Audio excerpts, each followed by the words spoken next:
Someone asked why I wanted to debate Karta, Nuterei Karta. The other day there was a rally in New York, a pro-Israel rally, and I thought they were going to be there. They dress as religious Jews, and they hold up signs that say the Torah doesn't support the state of Israel, and that God-fearing Jews don't either.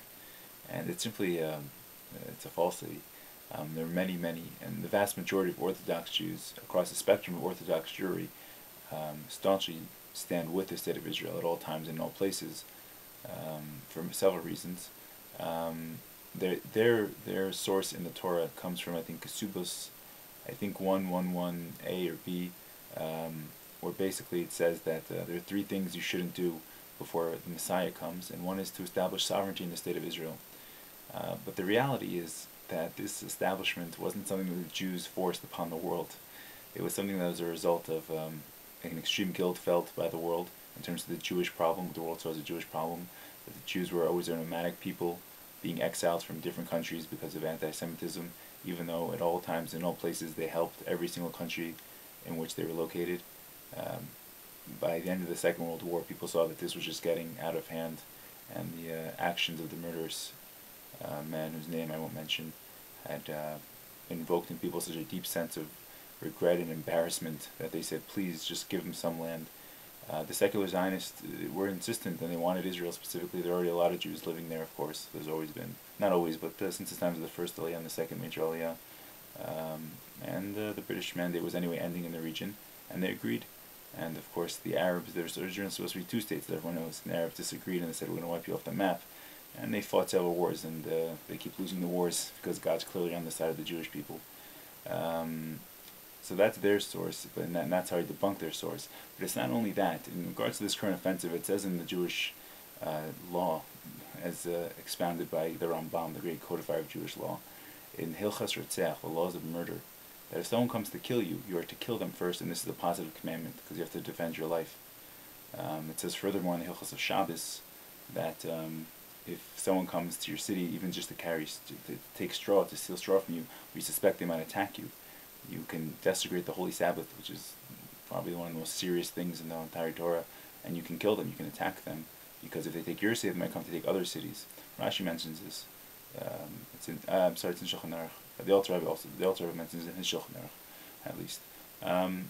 My point is, just because these murderous villains are launching rockets, and God, in His infinite mercy towards His people Israel, is making a miracle, and the rockets don't always hit people, doesn't mean their intent is not to murder. Just the opposite. We know for a fact their intent is to murder, and they're very vocal about this intent. So the fact that we know that their intent is to murder, according to Jewish law, which is what the claim of Nuterei Karta is, that Jewish law doesn't agree with what we're doing. The Jewish law states clearly self-defense is part of Jewish law, and we are to kill them. So the problem with making this video is it's very easy to talk to yourself and convince yourself of things.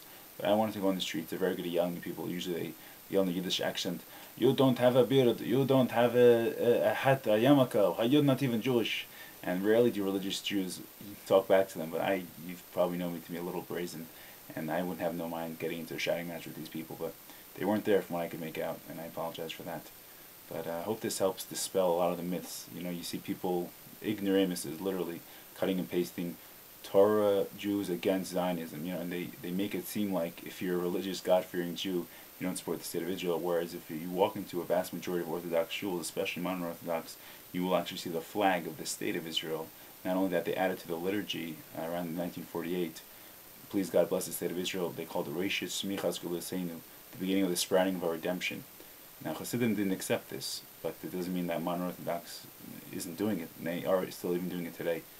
And we daven for the state of Israel, the modern Orthodox, and we daven for the soldiers of the state of Israel also. So I'd like any commentaries, especially if David Weiss is watching. He's one of their heads of the Nuterei Karta. Please respond via video. I speak a good Hebrew too. אין בעיה לדבר איתך אחי, אם אתה רוצה, על פי תורה, לראות למה אתה כל כך טועה.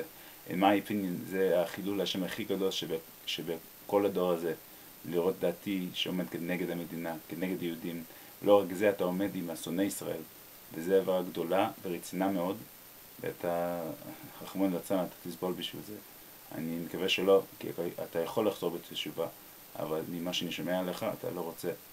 אז ככה יהיה, מה נעשה? basically that to stand with the haters of Israel and to to be on their side is a big transgression. Unfortunately, unless he repents, he's going to have to really suffer for this. And I wish he didn't have to. But God waits for the last day until the person to repent, so hopefully it'll happen.